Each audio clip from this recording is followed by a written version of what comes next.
ونتوكل عليه ونعوذ بالله من شرور أنفسنا ومن سيئات أعمالنا من يهده الله فلا مضل له ومن يضلله فلا هادي له ونشهد أن لا إله إلا الله وحده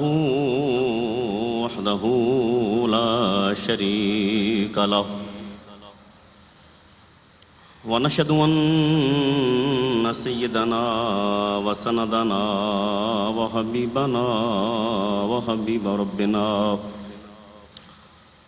وملجانا وماوانا سيدنا ومولانا محمدا عبده ورسوله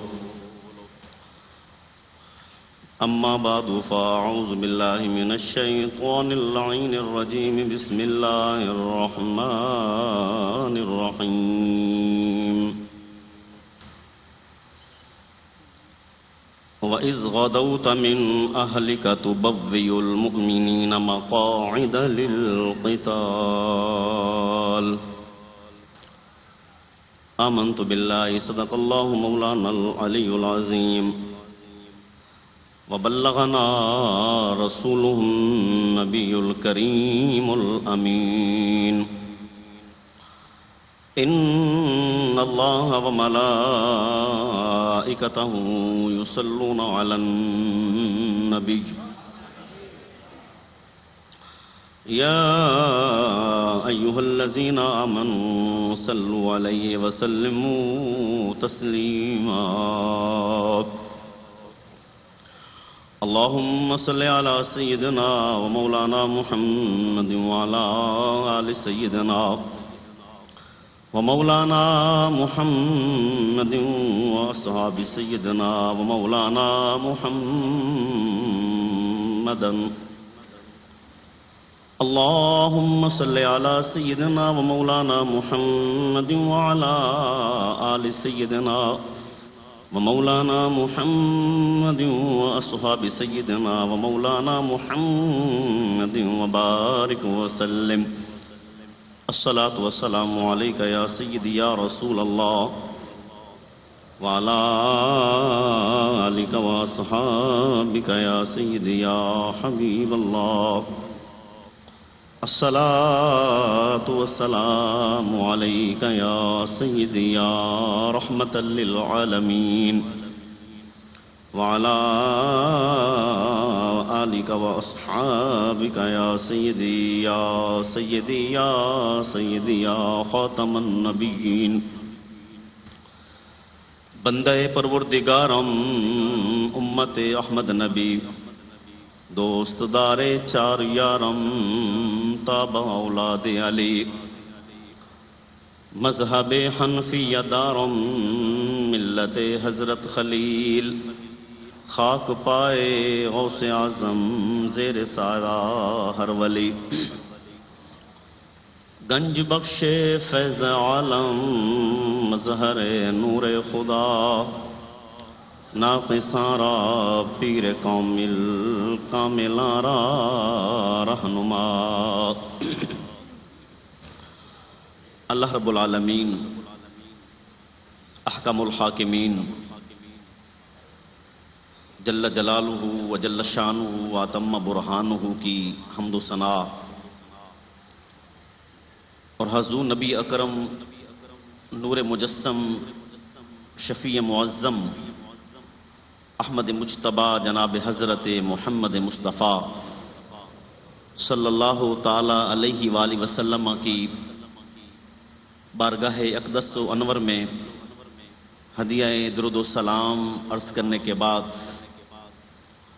انتہائی واجب الاحترام بزرگوں، دوستوں، عزیزوں، السلام علیکم ورحمۃ اللہ وبرکاتہ۔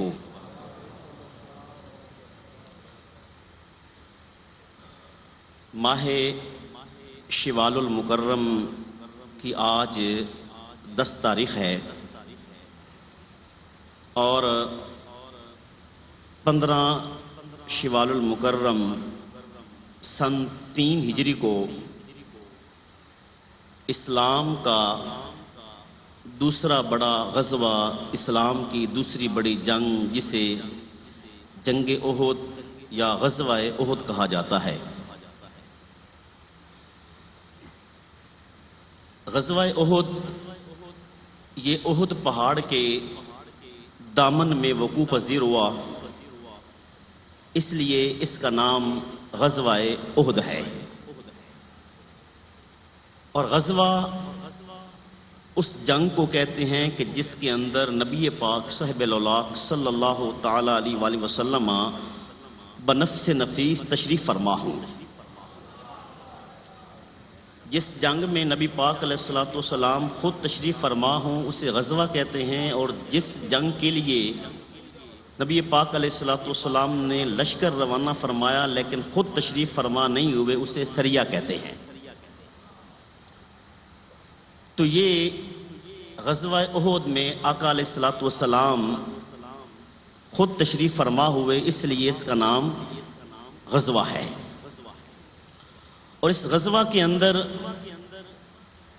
نبی پاک علیہ الصلوۃ والسلام کے صحابہ کرام علیہم رضوان نے عشق اور محبت کی جو داستانیں رقم فرمائی ہیں، قیامت تک ان کو بھلایا نہیں جا سکتا۔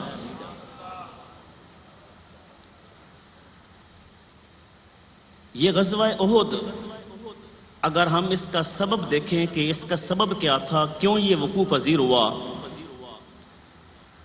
تو ہمارے سامنے یہ بات آتی ہے کہ جب 2 ہجری کو یعنی 1 سال پہلے غزوہ بدر ہوا، تو اس غزوہ بدر کے اندر کافروں کا شدید نقصان ہوا۔ آپ حضرات جانتے ہیں کہ 70 کافر جہنم رسید ہوئے اور 70 کافر قیدی بنائے گئے، اور جو جہنم رسید ہوئے کافر وہ کوئی چھوٹے موٹے کافر نہیں تھے، یہ وہ لوگ تھے کہ جن پر پورے مکے کو ناز تھا، پورے مکے کو فخر تھا۔ یعنی ان کے سورما، ان کے رئیس، بڑے بڑے نامور، یعنی آپ اندازہ لگائیں کہ جس پر پورے قریش کو، پورے مکہ کو فخر ہوگا، وہ بندہ کتنا بڑا ہوگا۔ عتبہ، شیبہ، ولید، ابو جہل وغیرہ وغیرہ، یہ لوگ۔ تو کوئی گھر نہیں تھا مکے کا جس کا کوئی بندہ زخمی نہ ہوا ہو۔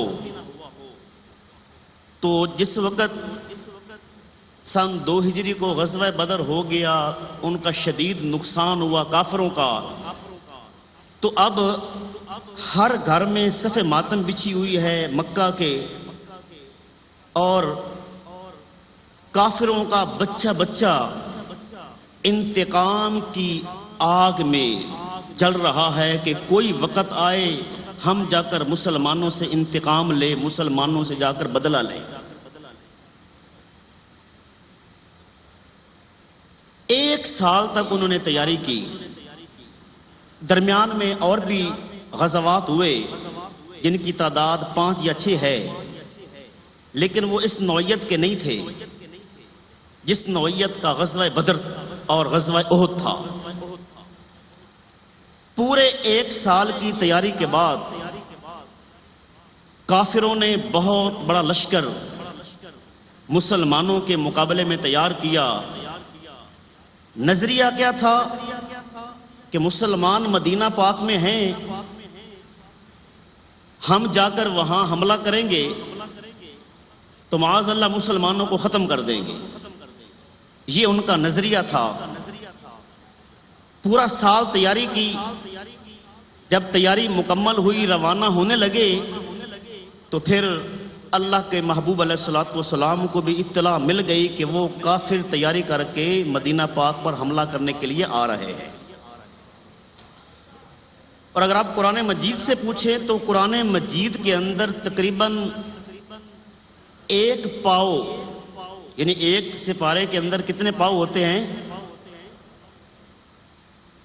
ابھی آپ نے رمضان المبارک میں قرآن پاک سنا تو ایک پارے میں کتنے پاؤ ہوتے ہیں؟ 4 پاؤ ہوتے ہیں، تو تقریباً ایک پاؤ کے اندر غزوہ احد کا بیان ہے۔ یہ قرآنی واقعہ ہے، یہ کوئی عام بات نہیں ہے کہ بھئی کسی ناول سے یا کسی ڈائجسٹ سے یا کسی اخبار کے تراشے سے نکال کے آپ کو سنا رہا ہوں۔ یہ قرآن مجید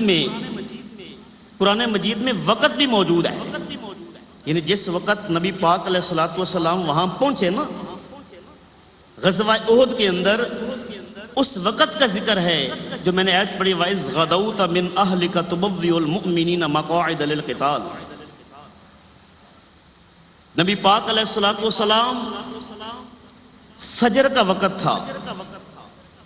کون سا وقت تھا؟ اللہ اکبر۔ جمعہ پڑھایا نبی پاک علیہ الصلوۃ والسلام نے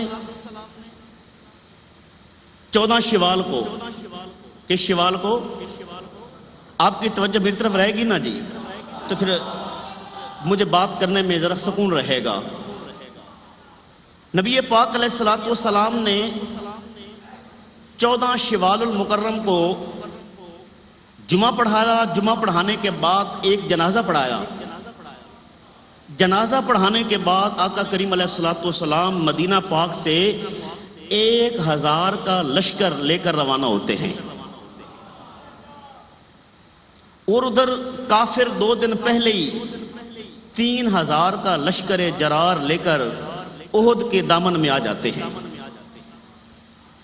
آقا کریم علیہ الصلوۃ والسلام نے نکلنے سے پہلے صحابہ کرام سے مشورہ لیا کہ کافر تو حملے کے لیے تیار ہیں، وہ آ گئے ہیں، تیاری مکمل ہے، ہمیں کیا کرنا چاہیے؟ ہمیں مدینہ پاک میں رہ کے دفاعی جنگ کرنی چاہیے یا باہر نکل کے ان کا مقابلہ کرنا چاہیے؟ میرے آقا علیہ الصلوۃ والسلام مشورہ طلب کر رہے ہیں۔ مشورے کے اندر ذری بات ہے، مختلف رائے ہوتی ہیں۔ کئی لوگوں کی رائے یہ تھی کہ ہم دفاعی جنگ کرتے ہیں، یعنی مدینہ پاک میں رہیں گے، وہ لوگ جب مدینہ پاک میں داخل ہوں گے تو وہ تو گلیوں اور محلوں سے واقف نہیں ہیں، جب وہ گلیوں میں گھس جائیں گے تو ہم بھرپور طریقے سے ان کا مقابلہ کر سکتے ہیں۔ چھتوں پہ عورتیں ہوں گی، بچے ہوں گے، تو چھتوں سے پتھر مار کے جو ہے ان کا مقابلہ کریں گے، جو باقی جوان ہوں گے وہ گلے میں ان کا مقابلہ کریں گے۔ لیکن وہ صحابہ جو بدر میں نہیں جا سکے اور نوجوان تھے، ان کا نظریہ ذرا مختلف تھا۔ انہوں نے کہا نہیں یا رسول اللہ صلی اللہ علیہ وسلم، ہمیں باہر نکل کر ان کا مقابلہ کرنا چاہیے، باہر کھلے میدان میں جا کے ان کا مقابلہ کرنا چاہیے۔ اب رائے 2 ہو گئی۔ نبی پاک علیہ الصلوۃ والسلام کی اپنی رائے بھی یہ تھی کہ مدینہ پاک میں رہ کے مقابلہ ہونا چاہیے، لیکن جب اکثریت کی رائے ہو تو پھر اس کو ترجیح دی جاتی ہے۔ آقا کریم علیہ الصلوۃ والسلام اپنے کاشانہ اقدس میں اپنا گھر تشریف لے گئے، اور میرے آقا علیہ الصلوۃ والسلام جنگی لباس پہن کر گھر سے باہر تشریف لائے۔ اب وہ صحابہ جو کہتے تھے کہ بھئی باہر جا کے مقابلہ کرنا چاہیے، ان کو احساس ہو گیا کہ ہمیں نبی پاک علیہ الصلوۃ والسلام کی رائے کے ساتھ اتفاق کرنا چاہیے تھا۔ ان کو ندامت ہوئی، تو میرے آقا علیہ الصلوۃ والسلام نے فرمایا اللہ کے نبی کی یہ شان نہیں کہ جب وہ ایک مرتبہ جنگ کا لباس پہن لے اور پھر اتار دے۔ اب پہن لیا، اب چلو،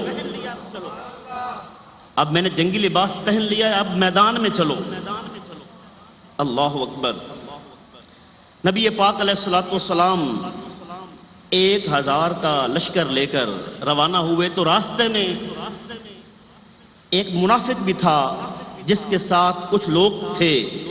منافق آپ جانتے ہیں نا، جو اوپر سے کلمہ پڑھتے ہیں اور اندر سے کفر رکھتے ہیں۔ عبداللہ بن ابی اس کا نام ہے۔ راستے میں اس نے اپنے جو 300 لوگ اس کے ساتھ تھے انہوں نے کہا کہ بھئی ہم واپس چلتے ہیں کیونکہ ہماری رائے پہ عمل نہیں ہوا. میری رائے تو یہ تھی کہ ہم ادھر ہی لڑیں گے، جب میری رائے پہ عمل نہیں ہوا تو ہم واپس چلتے ہیں. وہ واپس ہو گیا 300 بندوں کو لے کر. باقی کتنے بچ گئے؟ 700. کتنے؟ اب 700 بندے ہیں، 300 واپس ہو گئے کیونکہ ان کے اندر ایمان نہیں تھا. اوپر سے کلمہ پڑھتے تھے، اندر سے کلمہ نہیں پڑھتے تھے.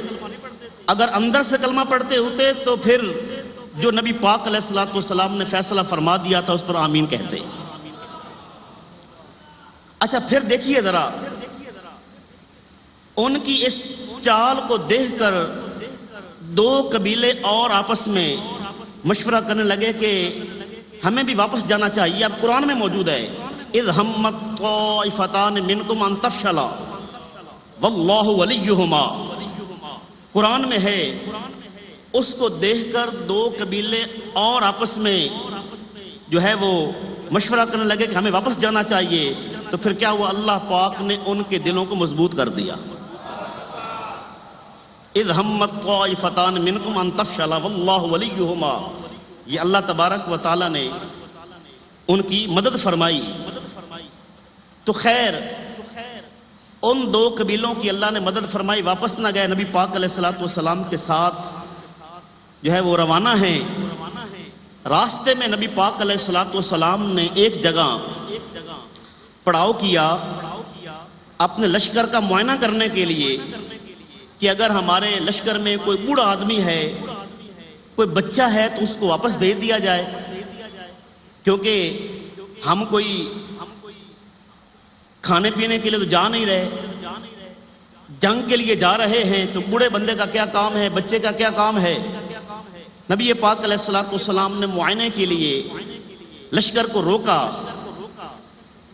تو اس لشکر سے بچوں کو واپس، جو بچے تھے واپس بھیج دیا. لیکن ایک نام بچوں میں جو قریب البلوغ تھے ان کا نام ہے حضرت رافع. کیا نام تھا؟ ابھی وہ بالغ نہیں تھے، قریب البلوغ تھے. وہ ایڑیاں اٹھا اٹھا کے نبی پاک علیہ الصلوۃ والسلام کے سامنے جو ہے وہ اپنے آپ کو اونچا ظاہر کرتے ہیں کہ میں بھی بڑا ہوں، میں چھوٹا نہیں ہوں. قربان جائیں، سبحان اللہ. اور عرض کرتے ہیں حضور میں بڑا تیر انداز ہوں، میرا نشانہ بڑا سیدھا ہے، مجھے اجازت دے. آقا علیہ الصلوۃ والسلام کی بارگاہ میں دیگر صحابہ کرام نے بھی عرض کی حضور یہ بچہ جو ہے نا اس کا نشانہ بڑا پرفیکٹ ہے، نشانہ بڑا اس کا سیدھا ہے، صاف ستھرا ہے. تو آقا علیہ الصلوۃ والسلام نے کہا کہ ٹھیک ہے رافع تم بھی ہمارے ساتھ چلو. تو اسی مجلس کے اندر ایک اور بچہ بھی تھا جس کا نام تھا جناب حضرت سمورہ. کیا نام تھا حضرت؟ اس نے عرض کی یا رسول اللہ صلی اللہ علیہ وسلم آپ نے رافع کو اجازت دے دی ہے لیکن مجھے بھی اجازت دیں، اس لیے کہ جب گھر میں ہماری کشتی ہوتی ہے تو میں اس کو گرا دیتا ہوں. تیر انداز یہ ٹھیک ہے لیکن طاقت میرے اندر زیادہ ہے. اگر طاقت کے حساب سے آپ دیکھیں تو طاقت میرے میں زیادہ ہے. نبی پاک علیہ الصلوۃ والسلام نے فرمایا کس طرح پتہ چلے گا تیرے اندر طاقت زیادہ ہے؟ عرض کی حضور کشتی کرا لو. اللہ کشتی کرا لو، کشتی. تو آقا کریم علیہ الصلوۃ والسلام نے فرمایا ٹھیک ہے کشتی کرو. اللہ اکبر. اب حضرت رافع، حضرت سمورہ دونوں نبی پاک صلی اللہ علیہ وآلہ وسلم کے سامنے کشتی کر رہے ہیں. اب لگتا تو یہ ہے کہ جناب رافع کو کان میں جناب سمورہ نے کہہ دیا ہوگا کہ جناب آپ پہ تو کرم ہو گیا ہے، آپ کو تو اجازت مل گئی ہے، اب کشتی ہے نا تو تم گر جاؤ، مجھے کشتی جیتنے دو تاکہ مجھے بھی جانے کا موقع مل جائے. دوران کشتی نبی پاک علیہ الصلوۃ والسلام منظر دیکھ رہے ہیں، کشتی ہو رہی ہے. اور جس وقت کشتی کا اینڈ ہوا تو نبی پاک علیہ الصلوۃ والسلام نے دیکھا کہ جناب رافع نیچے ہیں اور حضرت سمورہ اوپر ہے. جناب سمرہ یہ کشتی جیت جاتے ہیں۔ میں یہاں رک کے ایک بات ضرور عرض کروں گا، اسلام کے اندر کشتی جائز ہے۔ کیوں جی؟ اگر اسلام میں کشتی جائز نہ ہوتی تو نبی پاک علیہ الصلوۃ والسلام یہ کشتی نہ کرواتے۔ جب نبی پاک علیہ الصلوۃ والسلام نے کشتی کروائی تو اس کا مطلب یہ کشتی کرنا، لیکن فی زمانہ جو کشتی کرنے والوں کا لباس ہے وہ شریعت کے خلاف ہے۔ شریعت کا تقاضا یہ ہے کہ ناف سے لے کر گھٹنے تک، ناف سے لے کر گھٹنے تک یہ ستر ہے، اس کو چھپانا فرض ہے۔ لیکن جو ہمارے کشتی کرنے والے ہیں، کبڈی کرنے والے ہیں، ان کا تو ستر نظر آ رہا ہوتا ہے، ایک چھوٹا سا کچھا پہنا ہوتا ہے، ساری رانیں نظر آ رہی ہیں، ناف نظر آ رہی ہے۔ کیوں جی؟ اس لیے فی زمانہ جو کشتی ہوتی ہے اس کو دیکھنا حرام ہے۔ بولو، اس کو دیکھنا وجہ کیا ہے؟ لباس اسلام کے خلاف ہے، لباس شریعت کے مخالف ہے۔ اگر لباس وہ درست کر لیں تو پھر کشتی تو میرے آقا علیہ الصلوۃ والسلام نے خود کروائی ہے۔ اب نبی پاک صلی اللہ تعالی علیہ وآلہ وسلم اپنے لشکر کو لے کر احد کے دامن میں پہنچ جاتے ہیں، اور آپ کو پتا ہے احد پہاڑ وہ دنیا کا پہاڑ ہے کہ جس کے بارے میں نبی پاک علیہ الصلوۃ والسلام نے فرمایا جبل احد یحبنا ونحبہ۔ فرمایا یہ احد پہاڑ ہم سے محبت کرتا ہے، ہم اس سے محبت کرتے ہیں۔ یار پہاڑ ہے، اس کے سینے میں دل نہیں ہے۔ پہاڑ پتھر ہے، اس کے سینے میں دل نہیں ہے۔ تو جس پہاڑ کے سینے میں دل نہیں ہے وہ میرے آقا سے محبت کرے تو بدلے میں میرے آقا اسے نواز دیں۔ تو جس کے سینے میں دل ہوئے جب وہ محبت کرے گا میرے آقا اسے کتنی محبت فرمائیں گے۔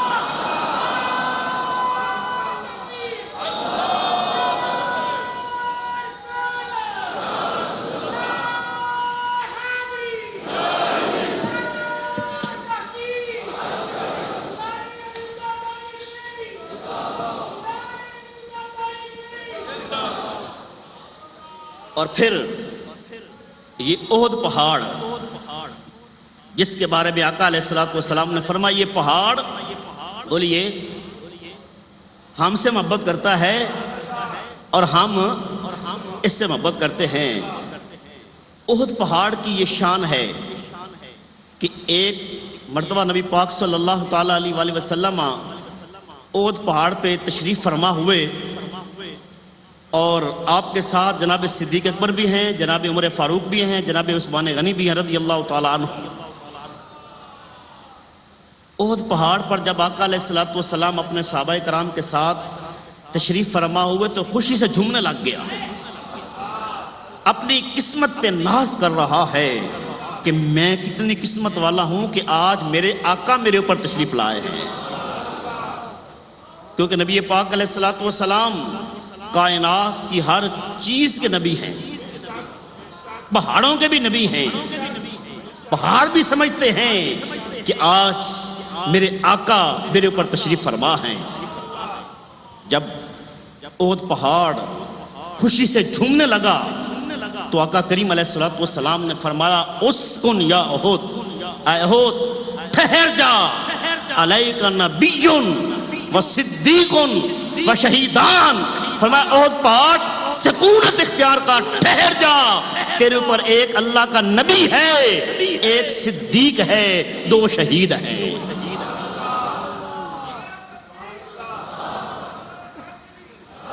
ایک تیرے اوپر ایک نبی ہے، ایک صدیق ہے اور دو شہید ہیں۔ صدیق تو صدیق اکبر ہیں اور دو شہید کون ہیں؟ جناب عمر رضی اللہ تعالیٰ عنہ، جناب عثمان غنی رضی اللہ تعالیٰ عنہ۔ اب دیکھیں نبی پاک صلی اللہ تعالیٰ علیہ وآلہ وسلم کا علم مبارک ابھی وہ شہید نہیں ہوئے، بنفس نفیس موجود ہیں، ابھی انہوں نے امیر المؤمنین بننا ہے، اپنے اپنے دور میں حکومت کرنی ہے، ٹھیک ہے، اس کے بعد انہوں نے شہید ہونا ہے۔ کئی سالوں کے بعد جو بات ہونے والی ہے، نبی پاک علیہ الصلوۃ والسلام اللہ کی عطا سے اس کو بھی دیکھ رہے ہیں۔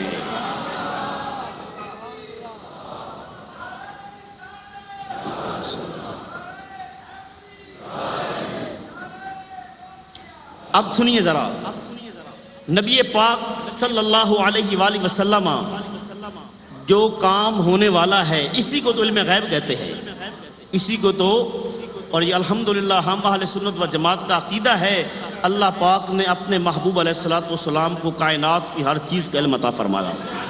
بس اب آقا کریم علیہ الصلوۃ والسلام احد کے پہاڑ میں ہیں، احد کے دامن میں تشریف فرما ہیں، آپ کے ساتھ 700 کا لشکر ہے، اور پھر حضرت عمر بن جموح، یہ نبی پاک علیہ الصلوۃ والسلام کے ایک صحابی ہیں، بات محبت کی ہو رہی ہے نا جی، کہ پہاڑ محبت کرتے ہیں، انسان کیوں نہ محبت کریں، اور پھر حضرت عمر بن جموح رضی اللہ تعالیٰ عنہ، یہ وہ صحابی ہیں کہ جن کا پاؤں ٹھیک نہیں ہے، یہ بظاہر ان کے پاؤں میں لنگ ہے، یعنی جسے ہم لنگڑا کہتے ہیں، یہ لفظ تو نہیں بولنا چاہیے لیکن سمجھانے کے لیے، ان کی ایک ٹانگ ٹھیک نہیں ہے، لنگ ہے ایک ٹانگ کے اندر۔ آقا کریم علیہ الصلوۃ والسلام کی بارگاہ میں حاضر ہو کے عرض کرتے ہیں، یا رسول اللہ صلی اللہ علیہ وسلم، میں آپ کی بارگاہ میں ایک عرض کرنے آیا ہوں۔ میرے آقا علیہ الصلوۃ والسلام نے فرمایا، جی بتائیے۔ عرض کی، حضور میرے بیٹے آپ کے ساتھ اس جنگ میں حاضر ہیں، تو میں بھی جانا چاہتا ہوں لیکن میرے بیٹے مجھے منع کرتے ہیں، وہ نہیں جانے دے رہے، حضور میں آپ سے اجازت لینے آیا ہوں۔ نبی پاک علیہ الصلوۃ والسلام نے فرمایا کہ آپ کی ایک ٹانگ ٹھیک نہیں ہے، چلنے میں آپ کو دشواری ہے، تو آپ نہ جائیں، آپ کو اجازت ہے، رخصت ہے، کیونکہ آپ کی ٹانگ ٹھیک نہیں ہے۔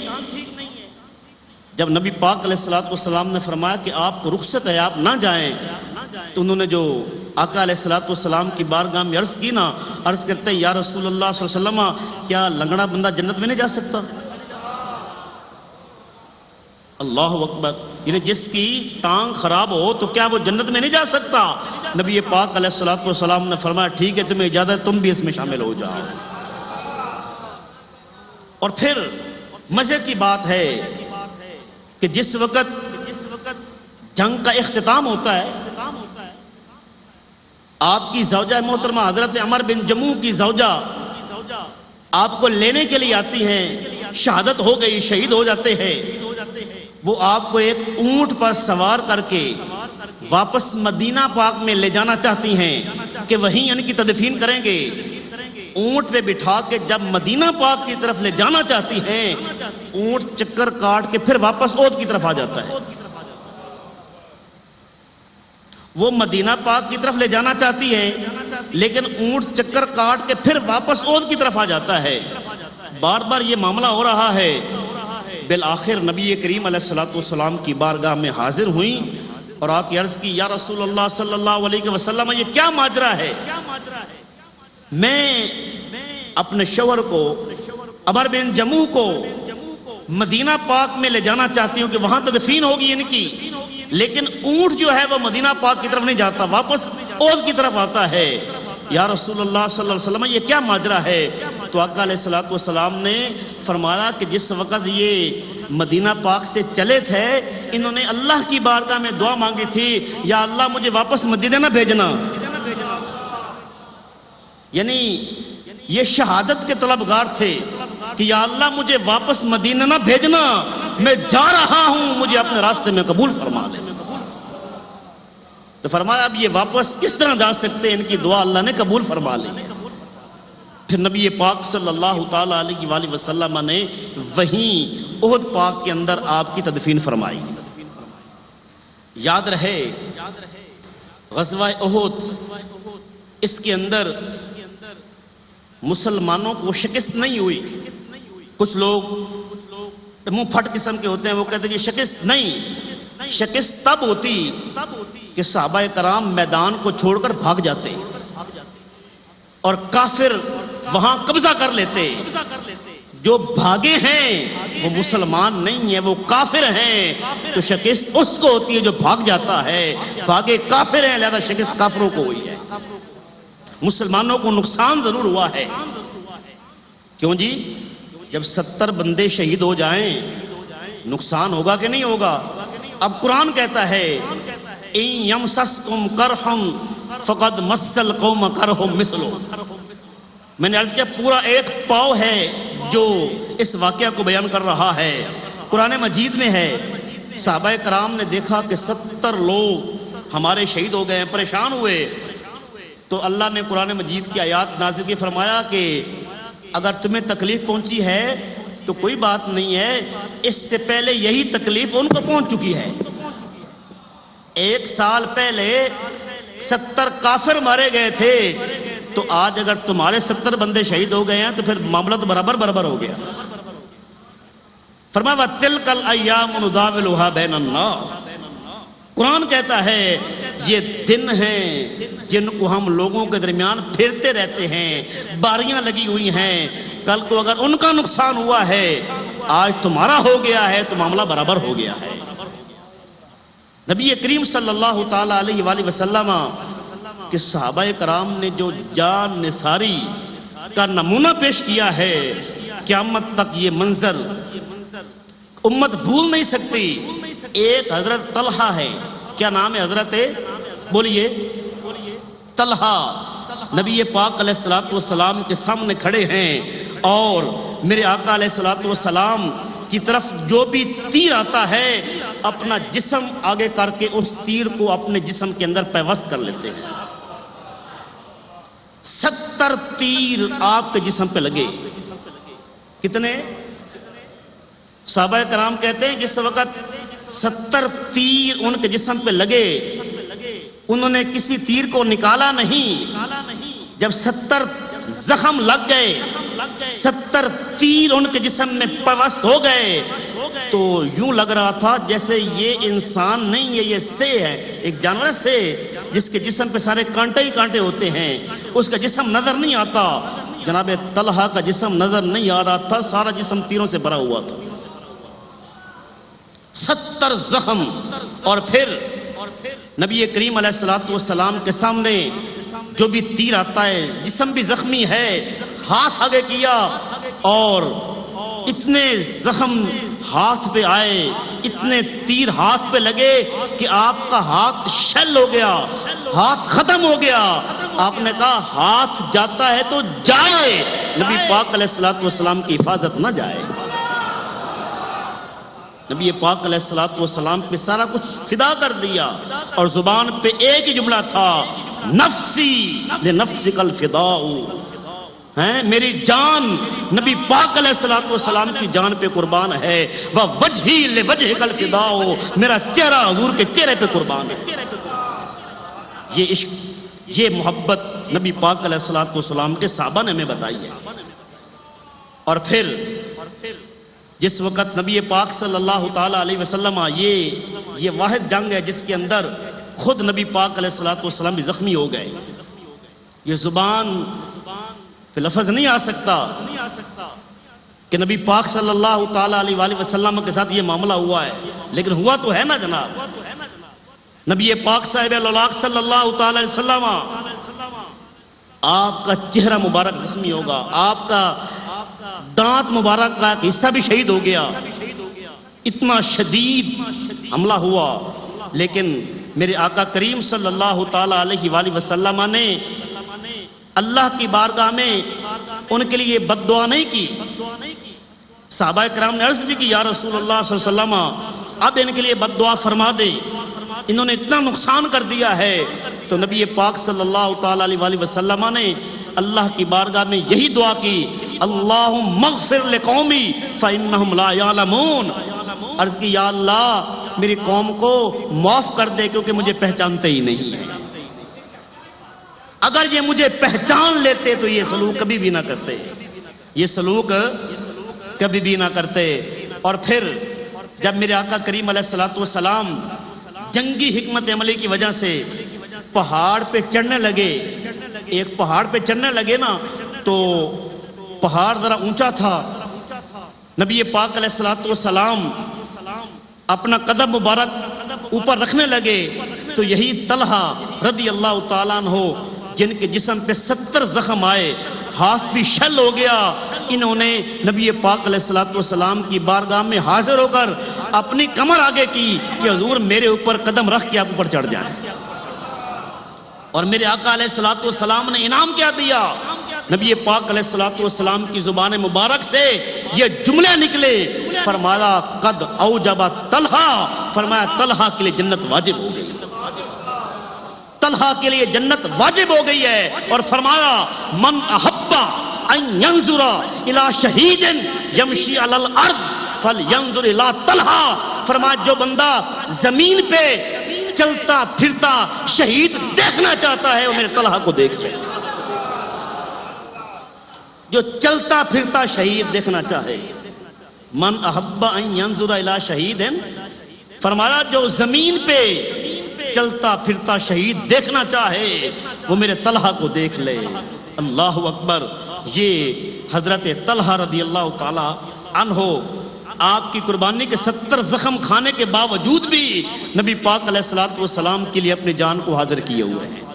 اور ایک اور میں آپ کو مثال دوں گا، حضرت قتادہ، ہاں جی، حضرت قتادہ رضی اللہ تعالیٰ عنہ جو نبی پاک علیہ السلام کا دفاع کر رہے ہیں، ہر طرف سے تیروں کی بوچھاڑ ہو رہی ہے، آپ اپنا جسم آگے کیے ہوئے ہیں، اور جس لفظ زبان سے ایک ہی نکلتا ہے وہی نفسی لنفسک الفداء ہے، میرا جسم نبی پاک علیہ السلام کے جسم پہ قربان ہے، میرا چہرہ نبی پاک علیہ السلام کے چہرے پہ قربان ہے۔ آپ سامنے کھڑے ہیں، جو بھی تیر آتا ہے جناب قتادہ اپنے جسم میں پیوست کرا لیتے ہیں، لیکن کوئی تیر نبی پاک علیہ الصلوۃ والسلام کی طرف نہیں جانے دیتے۔ ایک تیر آتا ہے جو حضرت طلحہ کی آنکھ میں لگ جاتا ہے، اب دیکھیں آنکھ میں ہلکی سی کوئی چیز پڑ جائے تو کیا، ہاں جی، کیا سے کیا ہو جاتا ہے؟ جناب طلحہ کی، حضرت قتادہ کی آنکھ میں تیر لگتا ہے، آنکھ کیما کیما ہو جاتی ہے۔ نبی پاک علیہ الصلوۃ والسلام کے سامنے کھڑے ہیں، نبی پاک علیہ السلام کی بارگاہ میں حاضر ہوتے عرض کی یا رسول اللہ صلی اللہ علیہ وسلم آنکھ میں تیر لگ گیا ہے اور آپ کا دفاع کرتے ہوئے لگا ہے۔ نبی پاک علیہ الصلوۃ والسلام کا جملہ سنیے، میں بات کو مکمل کروں۔ میرے آقا علیہ الصلوۃ والسلام نے اپنے ہاتھ سے تیر کو نکالا، تیر نکالا، آنکھ کا ڈھیلا باہر آ گیا۔ نبی پاک علیہ الصلوۃ والسلام نے ہاتھ پہ آنکھ کا ڈھیلا رکھا، اللہ کی بارگاہ میں عرض کی یا اللہ، ابو قتادہ نے کیا کیا؟ تیرے نبی کی عزت کے لیے اپنی آنکھ کو قربان کر دیا، اے اللہ ان کی آنکھ کو پہلے سے زیادہ خوبصورت بنا دے، اے اللہ ان کی آنکھ کو پہلے سے زیادہ خوبصورت بھی بنا دے اور ان کی بینائی میں اضافہ بھی فرما دے۔ بس نبی پاک علیہ الصلوۃ والسلام نے لعاب لگا کے آنکھ اپنی جگہ پہ آنکھ کے اندر ڈھیلا رکھ دیا، اور حضرت قتادہ فرماتے ہیں کہ اس کے بعد میری آنکھ حسن میں بھی بڑھ گئی اور بینائی کے اندر بھی بڑھ گئی۔ یہ میرے آقا کریم علیہ الصلوۃ والسلام کی عطا ہے، لیکن جو میسج آپ کو دینا ہے، جو بات آپ کو سمجھانی وہ یہ ہے کہ صحابہ اکرام نے عشق اور محبت کی مثالیں قائم فرما دی، اپنا سارا کچھ نبی پاک علیہ السلام پہ قربان کر دیا۔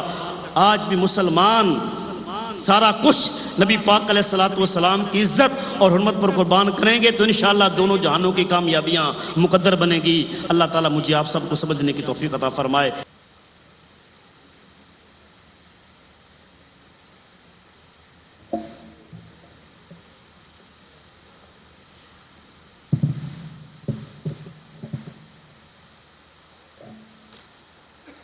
اللہ اکبر، اللہ اکبر، اللہ اکبر، اللہ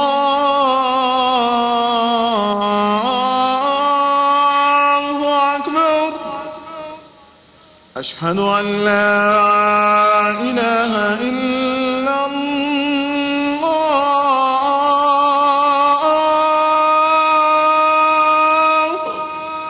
أشهد أن لا إله إلا الله.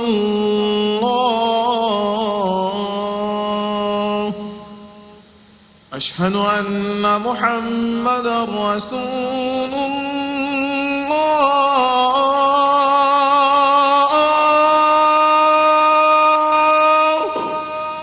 أشهد أن محمدا رسول الله. حي على الصلاة.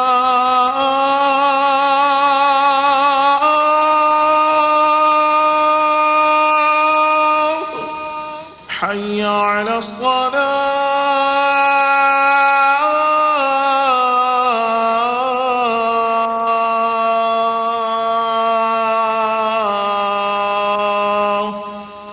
حي على الفلاح.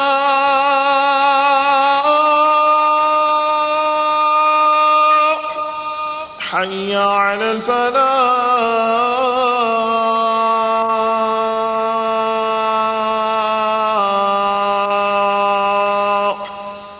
الله أكبر الله أكبر. لا إله إلا الله.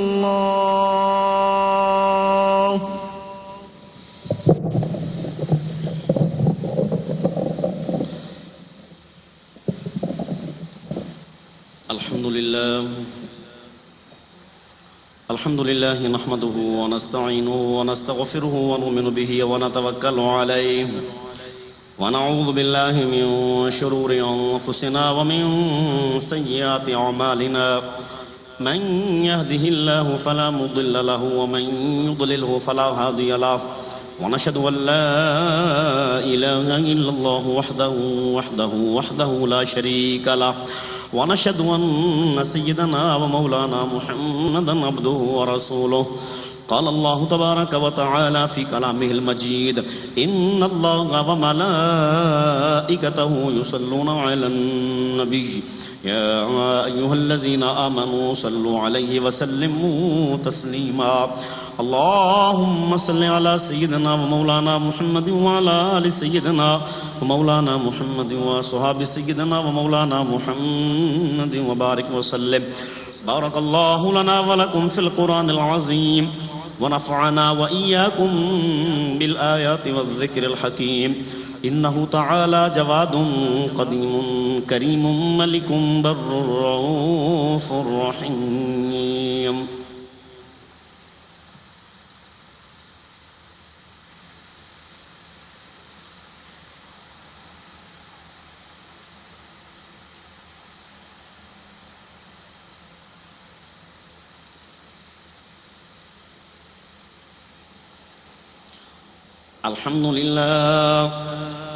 الحمد لله الذي جعل يوم الجمعة سيد الأيام ولا نعبد ولا نستعين إلا إياه وهو الذي فرض صلاة الجمعة بقوله تعالى إذا نودي للصلاة من يوم الجمعة فاسعوا إلى ذكر الله.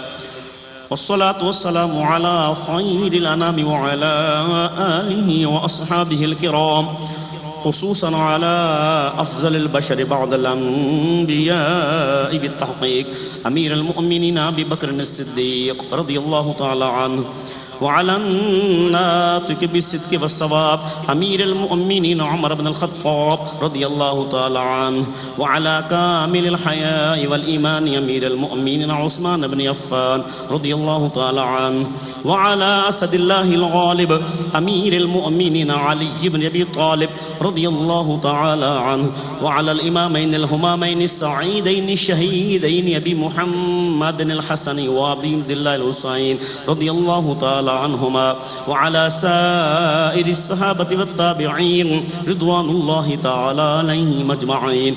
إن الله يأمر بالعدل والإحسان وإيتاء ذي القربى وينهى عن الفحشاء والمنكر والبغي يعظكم لعلكم تذكرون. ولذكر الله تعالى أعلى وأولى وأعز وأجل وأهم وأعظم وأكبر والله يعلم ما تصنعون